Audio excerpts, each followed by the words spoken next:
In 5, 4, 3, 2, 1.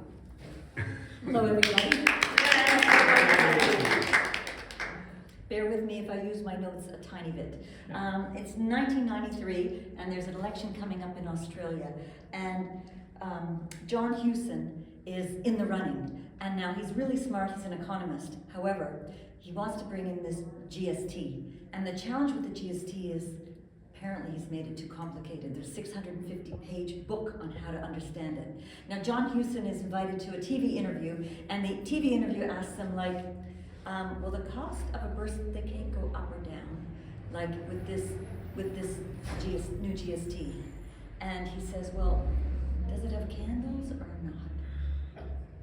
And frankly, he has so many questions. Well, he lost the election. So that's a good lead-in, because now it's 1991, and I am a salesperson in the IT sector in Ontario, Canada. I'd recently returned from Australia, where I had moved back to Canada, and I had to make my fortune again in the computer system sales, which was booming in that era. I worked in the cash register business, and I'd come off a really big sale 2 years previously with NCR, where I'd landed a $2.5 million deal in Canada. So my resume looked really good.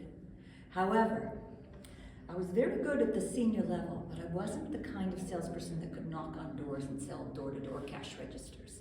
So it's 2 years in. I'm working for the small company, RDS Data Group. They're a country company. They're run by Steve Jackson and Bob Jackson. Bob is on the Rotary. He's an engineer, a nice, jolly guy. And then there's Steve. Steve is the president. So this is Steve. Hello, Wendy. How's everything going? Wendy, do you have any leads for this week? And so Steve had his always wore a blue sports jacket with the gold buttons and the gray pants that were really baggy. And I'm like, oh my God.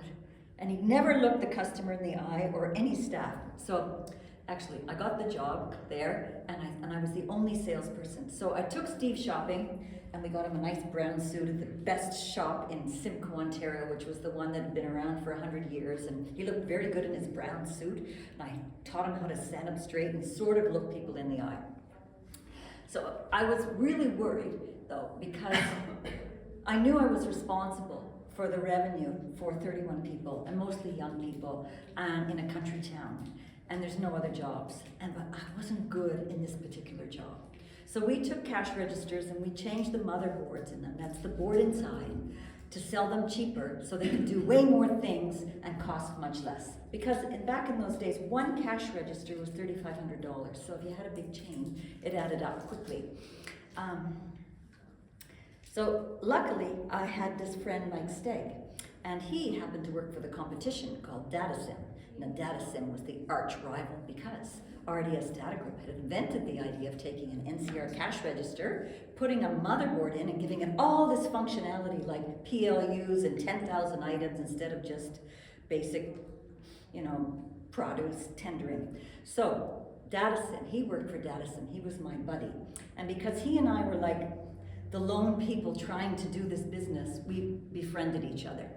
Now, on my cell phone, this was the days of cell phones, I would call him a lot and we'd confer. I didn't share anything, but he told me about this other guy named Josh.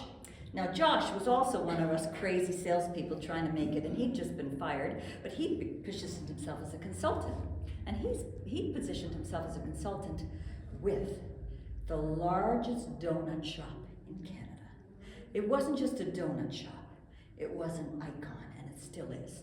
Tim Hortons Donuts, named after a hockey player, started in Hamilton, Ontario, became the McDonald's of donuts and coffee.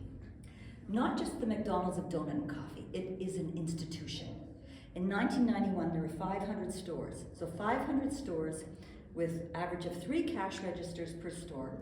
That's, what's that, 1,500 cash registers or more? And guess what? The government changed the tax. Just like in Australia, the GST came in. And guess what? For convenience, for restaurants like donut shops, had the most complicated combinations. Absolutely the worst. All of a sudden, Tim Hortons Donuts was panicking. They had till January 1st to change every cash register, otherwise they wouldn't get the tax right. So that's a lot of Timbits. You know what Timbits are? You know the hole inside of a donut? The donut? Well, they sell the little middle bits, but with all different types, sparkles and chocolate, and they become a box of Timbits. So they're known for Timbits. So my friend Josh, who became my friend, he was a consultant and he had all the connections, because lots of times when you sell those big deals, you have to get in at the high level. It's very hard to get in the door, especially with a small company. So he brought me in, and I thought, okay, let me see how I can get in the door even more. I asked for permission to spend one day on site learning every possible combination of tax. Now, there's the 6 donut rule. You probably haven't heard of that. The 6 donut rule is if you buy 5 donuts, it's taxable, but if you buy 6, it's non-taxable. But if I buy 6 donuts and then have a coffee, well, is the coffee taxable? Well, what if I buy 6 donuts and a sandwich? Well, that's a takeaway. Well, what if I buy 6 donuts and an ice cream? Is that eat it? It's very complicated. So the myriad of combinations, and then if you, and under $4, there's no tax. So you almost need that 650-page book that we heard about from The Economist in order to figure out the Canadian tax. So I go into the office, I'm in the training room. It's a really big training room because this is a national chain. And I sit with them and I start to learn every tax combination. And I make notes and I write it out. And I said, okay. And I met the regional manager. He said, okay, you've got 2 weeks to prove that you can handle the tax. I'm like, okay. I called Steve. Steve, yes, Wendy. Do you think we could handle the tax for Tim Hortons? We got 2 weeks to do a presentation. That'd be fine, Wendy. Okay, good. So I get all the notes, I take it back, I give it to the development team, and they start working. Well, 2 weeks comes up, and I have time to prepare my fancy presentation. This is PowerPoint days. I had to have my blue suit and my, pantyhose and the high-heeled shoes and the, how it was with the white shirts and so it's the day. Steve is with me, and we get there early. We get there around 7:30, and I think the meeting's at 10. So we start driving, it's 2 hours away. We set up early, we're all set up. I got the presentation, the PowerPoint, projector set up, and actually, I forgot to tell you, when we walked into the room, I was shocked. It wasn't just like a boardroom, which I'm used to. It was a full-blown, cinema. It was like I was at the bottom, in university when the teacher's down here and the bleachers, the desks go up, up, up. It was like that, and we had to line up. So the cash registers. Now we couldn't get them all to do every combination. It was too much coding in a short time. So we had to have them, certain things had to be on register 1, so many donuts on this one, and a sandwich and some other combination over here.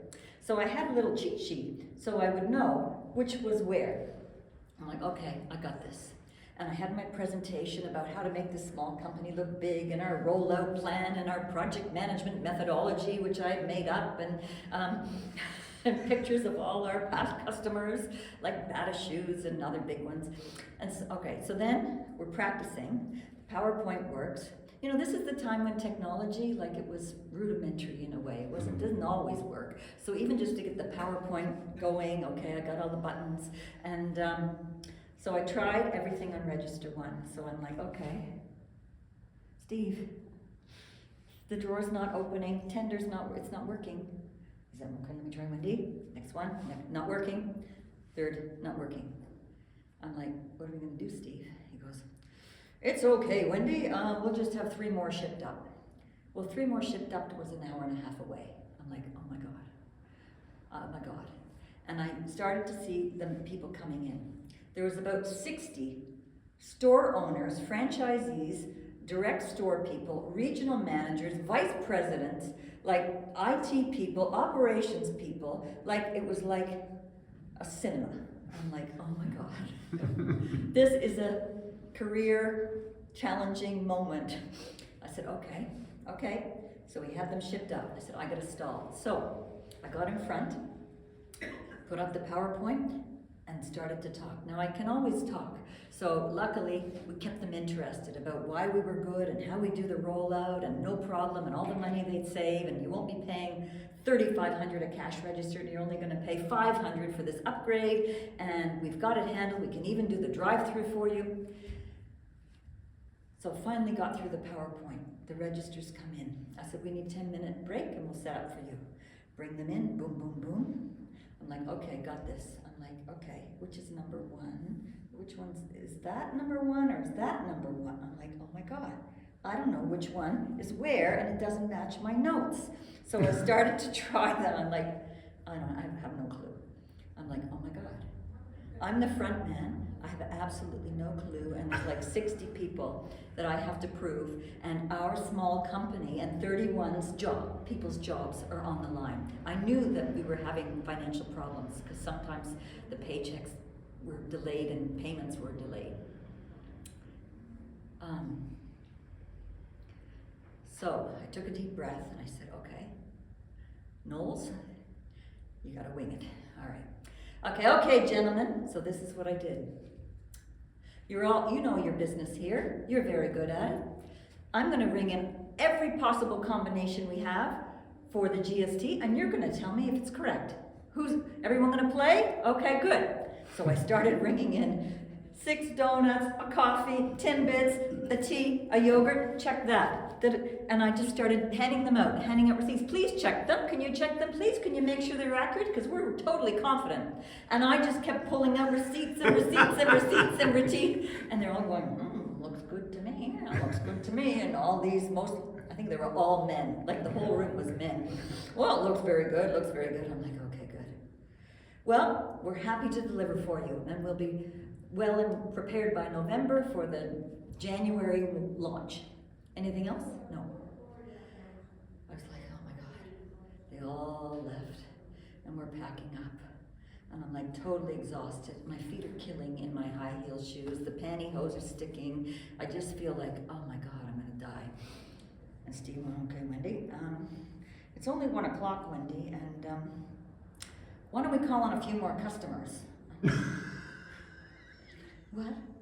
And he goes, and then he said, by the way, for someone who's in sales, you drive awfully slow. I'm like, I'm gonna die. I need to sleep or whatever. Anything but more customers. I said, okay. Anyway, so we got the deal. And then the funny thing is, 2 weeks later, I got the letter. We are pleased, or we are sorry to let you go that we are letting you go. I'm like, what did they do? They hired Josh, the consultant. No way. They did, because he had all the contacts and he was smooth. I'm like, okay. And meanwhile, I think they also were upset that when they looked at my phone messages, there was that cute guy, Mike Stegg, at the competition that I'd been texting a lot, so that didn't help either. And in the end, even though I sued them for wrongful dismissal because I was a righteous 29-year-old, when I look back, they probably made the right decision. Hooray! Very good.